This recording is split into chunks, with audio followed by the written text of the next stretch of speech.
الحمد لله رب العالمين والصلاة والسلام على سيد الأنبياء والمرسلين أما بعد أعوذ بالله من الشيطان الرجيم بسم الله الرحمن الرحيم الصلاة والسلام عليك يا سيدي يا رسول الله وعلى آلك وأصحابك يا سيدي يا حبيب الله نويت سنة الاعتكاف لله تعالى درود پاک کی فضیلت قال رسول الله صلى الله عليه وآله وسلم من صلى علي حين يصبح عشرا وحين يمسي عشرا أدركته شفاعتي يوم القيامة. فرمان آخری نبی صلی اللہ علیہ وآلہ وسلم جس نے مجھ پر 10 مرتبہ صبح اور 10 مرتبہ شام درود پاک پڑھا اسے قیامت کے دن میری شفاعت ملے گی. صلو علی الحبیب صلی اللہ تعالی علی محمد صلی اللہ تعالی علیہ وآلہ وسلم. کہیں گے اور نبی اذهبوا الی غیری، کہیں گے اور نبی اذهبوا الی غیری، میرے حضور کے لب پر آنا رہا ہوگا، میرے حضور کے لب پر آنا رہا ہوگا. وضاحت: قیامت کے دن جب لوگ مختلف انبیاء کرام علیہ السلام کی خدمت میں شفاعت کا سوال لے کر حاضر ہوں گے تو سارے نبی یہ فرمائیں گے اذهبوا الی غیری، یعنی میرے علاوہ کسی اور کے پاس جاؤ. لیکن جب لوگ بارگاہ رسالت میں حاضر ہوں گے تو پیارے آقا مدینے والے مصطفیٰ صلی اللہ علیہ وآلہ وسلم فرمائیں گے انا لہا، اس کام یعنی شفاعت کے لیے میں ہی ہوں. صلو علی الحبیب صلی اللہ تعالی علی محمد صلی اللہ تعالی علیہ وآلہ وسلم. قال اللہ تبارک و تعالی فی القرآن الکریم، اللہ پاک قرآن کریم میں فرماتا ہے أَفَحُكْمَ الْجَاهِلِيَّةِ يَبْغُونَ وَمَنْ أَحْسَنُ مِنَ اللَّهِ حُكْمًا لِقَوْمٍ يُوقِنُونَ. ترجمہ کنز العرفان: تو کیا یہ لوگ جاہلیت کا حکم چاہتے ہیں اور یقین والوں کے لیے اللہ سے بہتر کس کا حکم ہو سکتا ہے.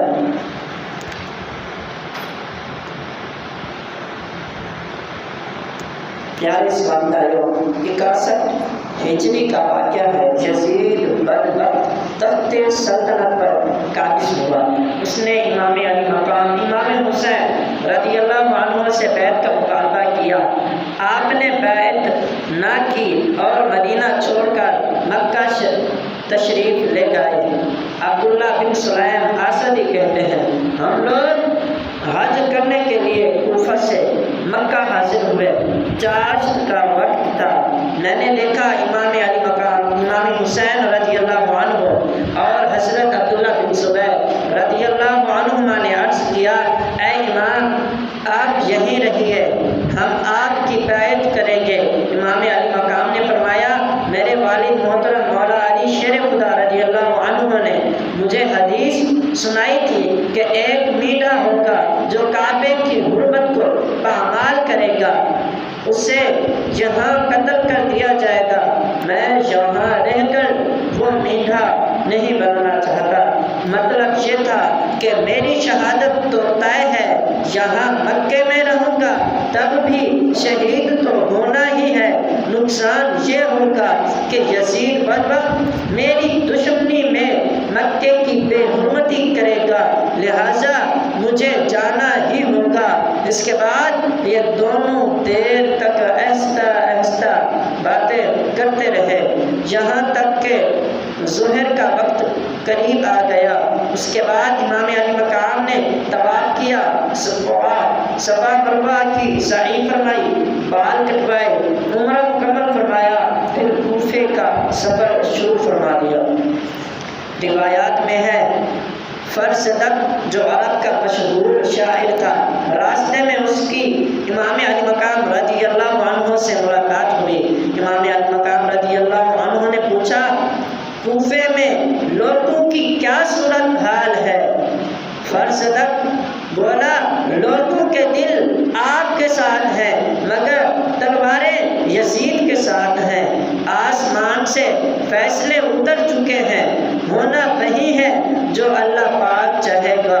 یہ سن کر امام علی مقام امام حسین رضی اللہ عنہ نے فرمایا فرزدق تم نے سچ کہا، حکم پہلے بھی اللہ پاک ہی کا تھا، بعد میں بھی اللہ پاک ہی کا ہوگا، جو خدا چاہتا ہے وہی ہوتا ہے، ہر دن ہمارے رب کی نئی شانیں ہیں، اگر تو خدا کا فیصلہ وہی ہے جو ہم چاہتے ہیں تب ہم اس کی نعمت پر اس کی حمد کرتے ہیں، وہی شکر کی توفیق بخشتا ہے، اور اگر اللہ پاک کا فیصلہ کچھ اور ہے تب بھی جس کی نیت سچی ہو، جو حق کا پیروکار ہو، جو صرف لوگوں کے سامنے ہی نہیں بلکہ تنہائیوں میں بھی تقوی اختیار کرنے والا ہو، وہ سرکشی نہیں کرتا، اللہ پاک کے فیصلوں پر سر جھکایا کرتا ہے۔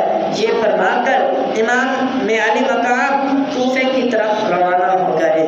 راستے میں یزیدی فوج نے آپ کا راستہ روکا، یوں آپ کربلا پہنچے، پھر تقدیر کا لکھا پورا ہوا۔ امام حسین رضی اللہ عنہ نے اپنے 72 ساتھیوں کے ساتھ 10 محرم سن 61 ہجری کو میدان کربلا میں یزید پلید کے خلاف حق کی آواز بلند کرتے ہوئے، نانا کے دین پر پہرا دیتے ہوئے، ظلم سہتے ہوئے، دکھ اور غم کے پہاڑ کے سامنے ثابت قدم رہ کر انتہائی عزت کے ساتھ، شجاعت کے ساتھ، شان و شوکت کے ساتھ شہید ہوئے، اور رہتی دنیا تک کے لیے باطل کے خلاف کھڑے ہونے کا، حق پر چلنے کا، دینداری کا، عزت سے جینے، عزت سے مرنے کا، شجاعت کا، بہادری کا،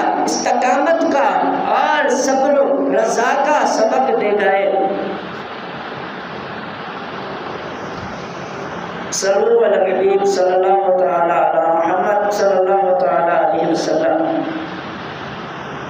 علامہ ابن حجر مکی رحمۃ اللہ علیہ ذکر کرتے ہیں جب حضرت امام حسین رضی اللہ عنہ شہید کیے گئے تو سورج کو گرہن لگا، آسمان سرخ ہو گیا، 3 دن تک دنیا پر اندھیرا چھایا رہا، یہاں تک کہ دل میں تارے نظر آنے لگے، کئی روز تک آسمان سے خون برستا رہا، اس کے اثر سے دیواریں اور عمارتیں رنگین ہو گئی، جو کپڑا اس سے رنگین ہوا اس کی سرخی پھرسے ہونے تک نہ گئی، شام میں جو پتھر اس روز اٹھایا جاتا اس کے نیچے سے تازہ خون نکلتا تھا، یہ عالم دیکھ کر لوگوں کو گمان ہوا کہ شاید قیامت قائم ہو گئی۔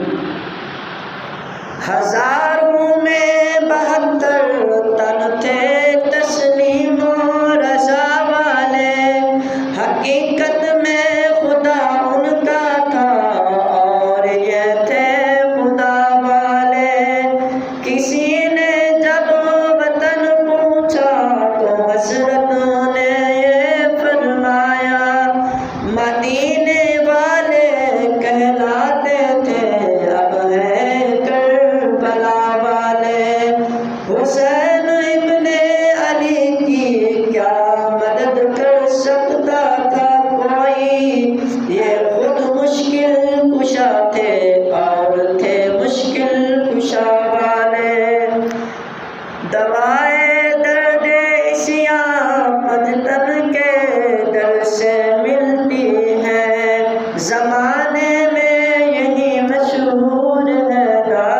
شفا والے۔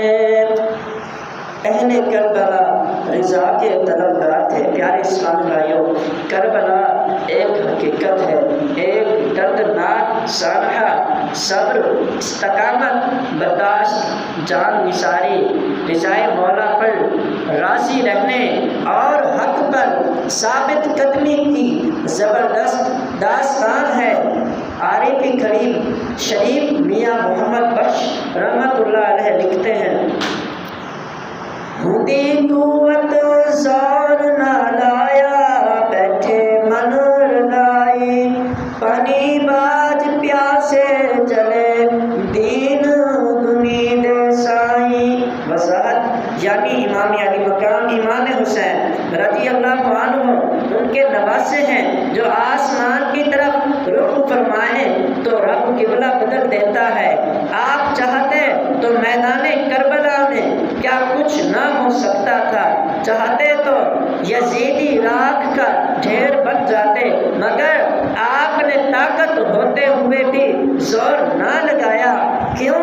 اللہ پاک کی رضا مقصود تھی، جو اللہ پاک نے تقدیر لکھی تھی اس پر راضی رہنا چاہتے تھے۔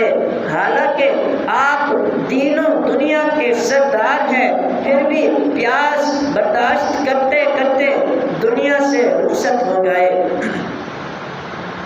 کربلا کا سب سے اہم پہلو، پیارے اسلامی بھائیوں، یقیناً کربلا نہایت غمناک اور دل دہلا دینے والا واقعہ ہے۔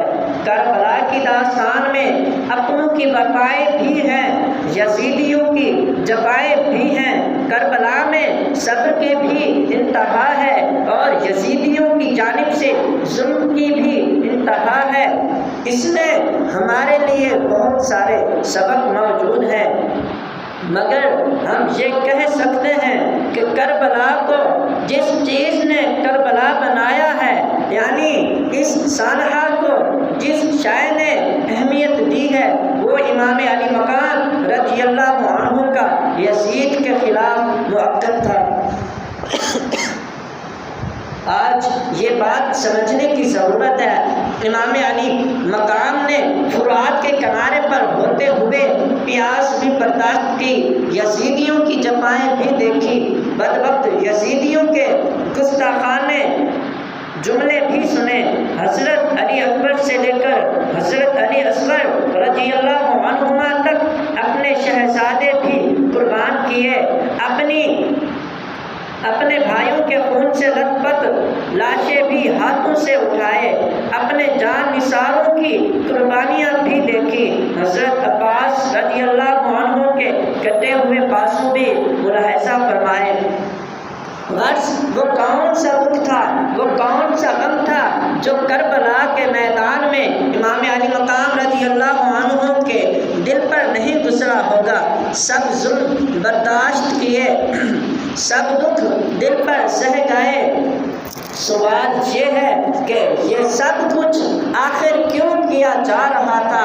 امام علی مقام رضی اللہ عنہ اگر یزید کی بات مان لیتے تو دولت بھی ملتی، ظاہری طور پر عزت بھی ملتی، سب کچھ ہوتا۔ اس کے باوجود آپ نے دنیا کو ٹھوکر لگائی اور قربانیوں کو قبول فرما لیا۔ آخر اس سب کے پیچھے امام علی مقام رضی اللہ عنہ کی سوچ کیا تھی، ذہن کیا تھا، یزید کے خلاف آپ کا موقف کیا تھا؟ یہ موقف آج سمجھنے کی ضرورت ہے۔ آیت کریمہ کی مختصر وضاحت ہم نے بیان کی ابتدا میں پارہ 6 سورۃ مائدہ کی آیت 50 سننے کی سعادت حاصل کی۔ اس آیت کریمہ کی روشنی میں امام علی مقام رضی اللہ عنہ کا موقف صاف واضح ہوتا ہے۔ آپ رضی اللہ عنہ مکے سے چلنے سے لے کر میدان کربلا میں 10 محرم کی صبح تک جو خطبے دیتے رہے، جو کچھ ارشاد فرماتے رہے، وہ سب اس آیت کریمہ کی گویا کہ وضاحت تھی۔ آیت کیا ہے سنیے، پھر اس آیت کی روشنی میں ہم امام علی مقام رضی اللہ عنہ کا موقف سمجھنے کی کوشش کریں گے۔ اللہ پاک ارشاد فرماتا ہے افحکم الجاہلیت یبغون، تو کیا یہ لوگ جاہلیت کا حکم چاہتے ہیں؟ یہ اس دور کے غیر مسلم بنی اسرائیل کے متعلق ارشاد ہوا۔ روایات میں ہے ایک مرتبہ بنی اسرائیل کے کچھ بڑے بڑے اہل علم اکٹھے ہو کر پیارے آقا مکی مدنی مصطفیٰ صلی اللہ علیہ وآلہ وسلم کی خدمت میں حاضر ہوئے۔ عرض کیا اے محمد صلی اللہ تعالیٰ علیہ وآلہ وسلم، آپ جانتے ہیں کہ ہم بنی اسرائیل کے علماء ہیں، اگر ہم نے کلمہ پڑھ لیا تو ہماری پوری قوم کلمہ پڑھ لے گی، ہم اسلام قبول کرنے کو تیار ہے، بس ایک شرط ہے، فلاں قبیلے اور ہمارے درمیان جھگڑا ہے، ہم اس جھگڑے کا فیصلہ آپ سے کروا لیتے ہیں، آپ ہمارے حق میں فیصلہ کر دیجیے گا، ہم کلمہ پڑھ کر مسلمان ہو جائیں گے۔ اس پر سورۃ مائدہ کی آیت 49 اور 50 نازل ہوئی۔ اللہ پاک نے قیامت تک کے لیے جتنے بھی اسلامی حکام ہوں گے، اسلام کے تخت پر بیٹھنے والے حکمران ہوں گے، ان سب کو یہ حکم دے دیا وَأَنِحْكُمْ بَيْنَهُمْ بِمَا أَنزَلَ اللَّهُ وَلَا تَتَّبِعْ أَهْوَاءَهُمْ۔ ترجمہ کنز العرفان، اور اے مسلمان یہ کہ ان لوگوں کے درمیان اس کے مطابق فیصلہ کرو جو اللہ نے نازل فرمایا ہے، اور ان کی خواہشات کے پیچھے نہ چلو۔ یعنی ایک اسلامی حکمران نے جتنے فیصلے کرنے ہیں ان کی بنیاد خواہشات نہیں ہوگی۔ اسلامی تخت پر بیٹھنے والے کے لیے یہ لازم ہے کہ وہ قرآن کو اپنا معیار بنائے گا، وہ قرآن کی تعلیمات پر عمل کرے گا، اسی کے مطابق تمام اصول اور قوانین بنائے گا، قرآن ہی کی تعلیمات کو معاشرے میں رائج کرے گا۔ یہ حکم دینے کے بعد فرمایا افحکم الجاہلیت یبغون، ترجمہ کنز العرفان، تو کیا یہ لوگ جاہلیت کا حکم چاہتے ہیں؟ یعنی اے محبوب صلی اللہ علیہ وآلہ وسلم، یہ جو بنی اسرائیل کے نامور بڑے بڑے اہل علم آپ کی خدمت میں حاضر ہوئے ہیں، یہ کیا چاہتے ہیں؟ کیا یہ چاہتے ہیں کہ پھر سے جاہلیت والے اندھیروں کی طرف چلے جائیں؟ ایسا ہرگز نہیں ہو سکتا۔ ایک وقت تھا جب دنیا پر جاہلیت کے اندھیرے چھائے ہوئے تھے، اب اسلام تشریف لا چکا، رات گزر چکی، سورج نکل چکا، اب اسلام کا نور پھیل گیا ہے، اب دوبارہ جاہلیت کے اندھیروں کی طرف نہیں جایا جائے گا۔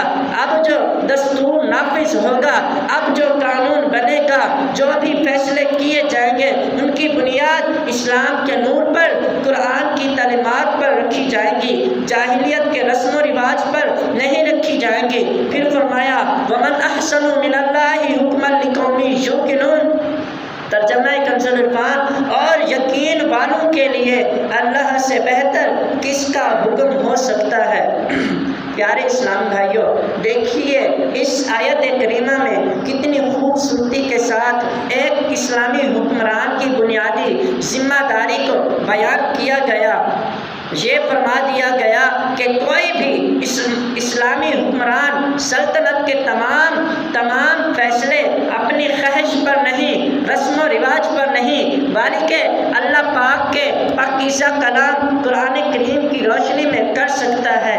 امام علی مقام کا واضح موقف، امام علی مقام رضی اللہ عنہ کا یزید کے ساتھ یہی بنیادی اختلاف تھا۔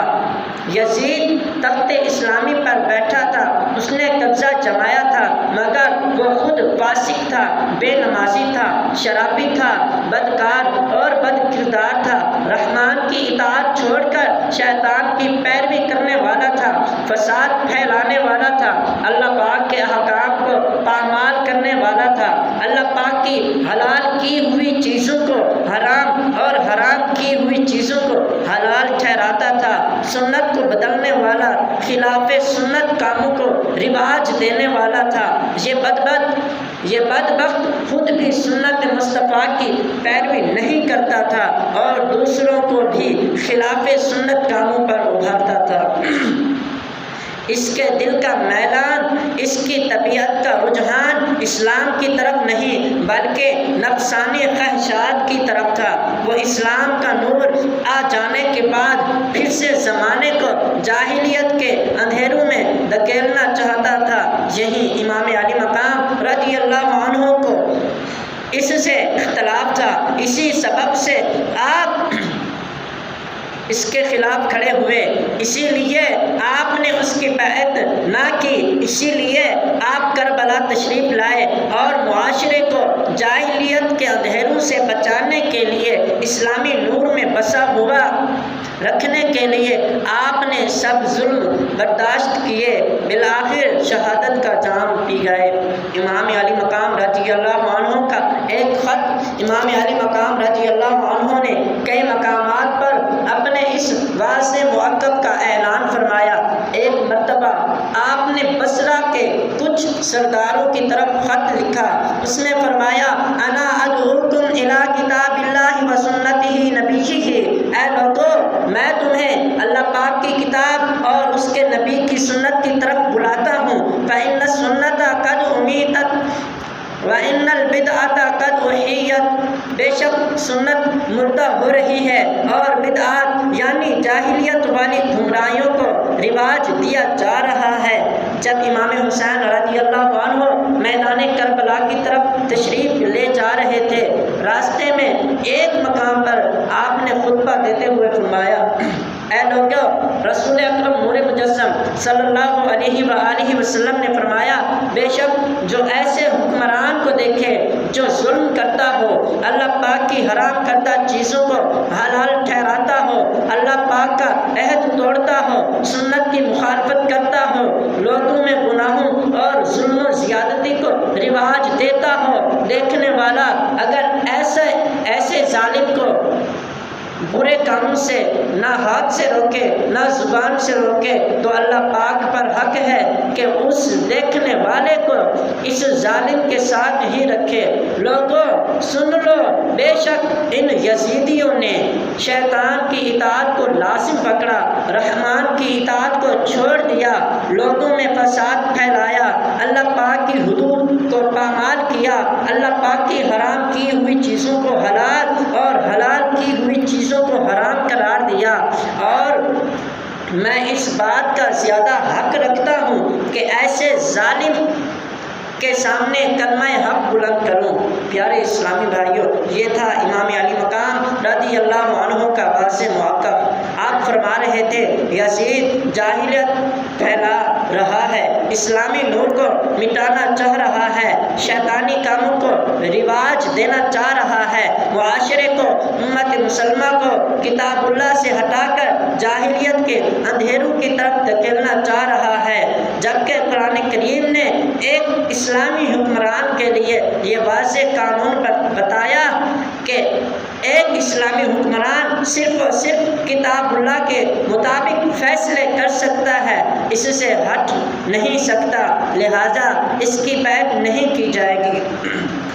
پیارے اسلامی بھائیوں، یہ کربلا کا بنیادی ترین سبق ہے کہ ہم جو مسلمان ہیں، رسول ذیشان مکی مدنی سلطان صلی اللہ علیہ وآلہ وسلم کا کلمہ پڑھنے والے ہیں، ہمارے طور طریقوں کا معیار، ہمارے انداز زندگی کا معیار، ہمارے رہن سہن کا معیار، ہمارے پڑھنے لکھنے کا معیار، ہمارے معاشی معاملات کا معیار، ہمارے کمانے کھانے کا معیار، غرض ہماری زندگی کے لمحے لمحے کا معیار اللہ پاک کا قرآن اور اسلام کا نور ہے، جاہلیت کے رسم و رواج نہیں ہیں۔ جس طرح امام علی مقام امام حسین رضی اللہ عنہ امت کو جاہلیت کے اندھیروں سے بچانے کے لیے پوری قوت کے ساتھ کھڑے ہوئے، ثابت قدمی دکھائی، کربلا میں پہنچے، ظلم برداشت فرمایا، شہید ہوئے اور یزیدیت کو خاک میں ملا دیا۔ اسی طرح ہر سچے پکے حسینی کا یہ اولین حق، سب سے بڑی ذمہ داری ہے کہ اپنی زندگی میں، اپنے گھر میں، اپنے محلے میں، اپنے معاشرے میں جاہلیت کے اندھیروں کو ہرگز نہ پھیلنے دے۔ مگر افسوس یہ بھی بڑا مسئلہ ہو گیا کہ لوگوں نے کربلا کو محض ایک رسم بنا کر رکھ دیا ہے۔ وہ موقف جس کی بنیاد پر امام علی مقام امام حسین رضی اللہ عنہ نے اتنی بڑی قربانی پیش فرمائی تھی، افسوس وہ موقف اب ہمیں یاد نہیں ہے۔ افسوس وہ جاہلیت کے اندھیرے جن کو مٹانے کے لیے امام حسین رضی اللہ عنہ نے کربلا کی خاک کو رنگین کیا تھا، اب وہ اندھیرے ہمارے معاشرے میں رچ بس چکے ہیں۔ زمانہ جاہلیت میں شراب عام تھی، یہ بیماری اب ہمارے معاشرے میں بھی عام ہوتی جا رہی ہے۔ زمانہ جاہلیت میں بدکاری عام تھی، ہمارے معاشرے میں بھی اس کے رجحانات بڑھ رہے ہیں۔ بے حیائی زمانہ جاہلیت کا بہت بڑا عیب تھا، اب یہ عیب ہمارے معاشرے میں پوری قوت کے ساتھ پھیل چکا ہے۔ گالی گلوچ دور جاہلیت کا اندھیرا ہے، ہمارے معاشرے میں بھی عام ہے۔ والدین کو ستانا دور جاہلیت کا اندھیرا ہے، ہمارے معاشرے میں بھی اب اولڈ ہاؤس کا رواج بڑھ رہا ہے۔ قطع تعلقی یعنی رشتے توڑنا، بلکہ رشتے داروں سے لڑنا بھڑنا، حسد بغض کی بنا پر ان سے لڑائیاں کرنا دور جاہلیت کا اندھیرا ہے۔ آج کون سا گھر ہے جہاں لڑائیاں نہیں ہیں؟ بھائی بھائی کا دشمن ہے، کسی کی چچا سے نہیں بنتی، کوئی تایا جان سے ناراض ہے، کسی کو ٹکڑی سے نفرت ہے، کوئی خالہ سے بیزار ہے۔ طاقتور کا کمزوروں پر زور چلانا، ڈرانا دھمکانا، کمزوروں کا حق کھا جانا دور جاہلیت کا اندھیرا ہے۔ ہمارے معاشرے میں کس حد تک چھایا ہوا ہے سب کو اندازہ ہوگا۔ گانے باجے میوزک وغیرہ جاہلیت کے اندھیرے ہیں۔ ہمارے معاشرے میں یہ برائی اتنی عام ہو گئی کہ بعض دفعہ مسجدوں میں بھی میوزیکل ٹونز بجتی سنائی دیتی ہیں۔ بے حیائی والے اشعار لکھنا پڑھنا گنگنانا دور جاہلیت میں عام تھا، ہمارے معاشرے میں بھی عام ہے۔ بعض شاعر لوگ ایسے بےہودہ اشعار لکھتے، بھرے مجمع میں سناتے، یوٹیوب فیس بک وغیرہ پر ان کی ویڈیوز چڑھاتے ہیں۔ ایسے بے حیائی والے اشعار کوئی باحیا سنے تو کانوں کو ہاتھ لگائے، یہ بھی جاہلیت کا اندھیرا ہے۔ سکیاں بجانا تالیاں بجانا دور جاہلیت کا رواج ہے۔ آج ہماری کون سی بزم ہے جو تالیوں سے خالی ہوتی ہے؟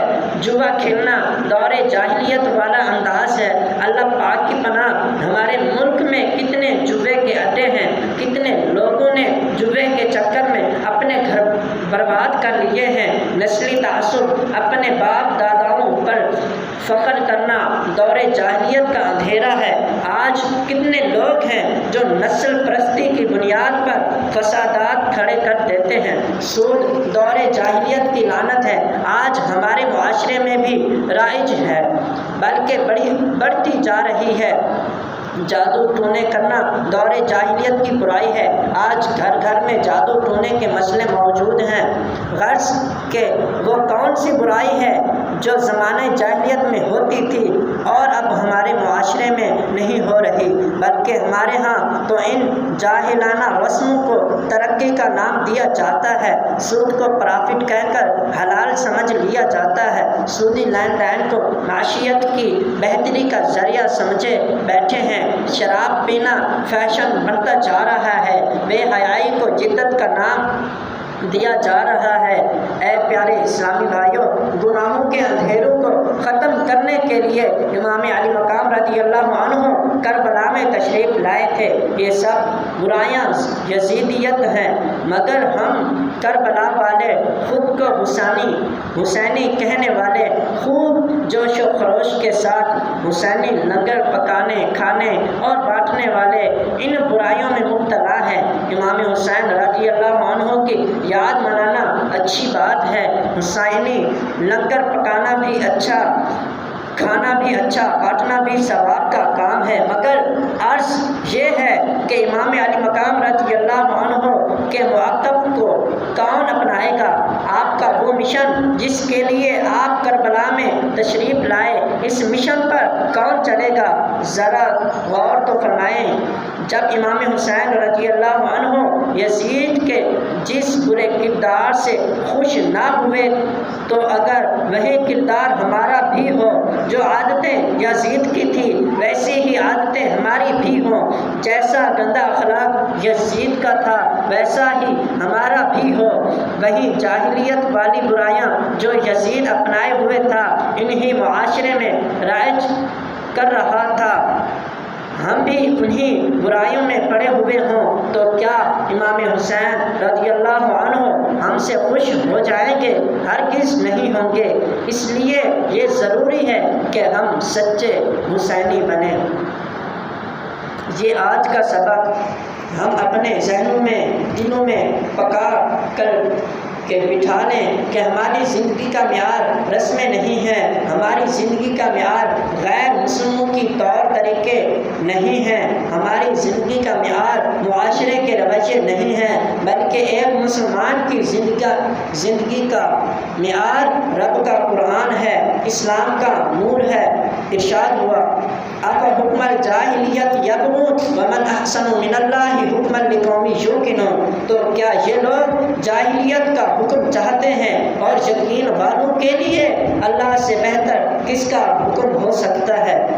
مشہور مفسر قرآن حکیم الامت مفتی احمد یار خان نعیمی رحمۃ اللہ علیہ اس آیت کریمہ کے تحت لکھتے ہیں، دل کا رجحان شریعت کے خلاف ہونا شقاوت یعنی بدبختی کی علامت ہے، اور شریعت پاک سنت مصطفیٰ کی طرف دل کا جھکاؤ سعادت مندی کی نشانی ہے۔ بدبخت آدمی جاہلیت کی باتوں سے خوش ہوتا ہے مگر سعادت مند ان سے نفرت کرتا ہے۔ صوفیہ کرام فرماتے ہیں دنیا میں کامیاب زندگی وہی گزار سکتا ہے جو 3 باتوں پر مضبوطی سے عمل کرتا رہے۔ نمبر 1 خود پر اور اپنے تعلق والوں مثلاً گھر والوں، دوستوں، عزیزوں پر اللہ و رسول کے احکام جاری کرے۔ نمبر 2 اپنے عزیزوں اور دوستوں کی نفسانی خواہشات کے پیچھے نہ چلے۔ نمبر 3 زندگی احتیاط کے ساتھ گزارے۔ یہ دنیا اندھیرا اور پھسلن والا رستہ ہے، چاہیے کہ ہمارے ایک ہاتھ میں دامن مصطفیٰ صلی اللہ علیہ وآلہ وسلم ہو، دوسرے ہاتھ میں اللہ پاک کا قرآن ہو، ورنہ اندھیرے اور پھسلن میں ہم برباد ہو جائیں گے۔ اللہ عز و جل سے دعا ہے ہمیں علم دین سیکھنے سکھانے، نیکی کی دعوت دینے اور برائی سے منع کرنے کی توفیق عطا فرمائے۔ آمین بجاہ خاتم النبیین صلی اللہ علیہ وسلم۔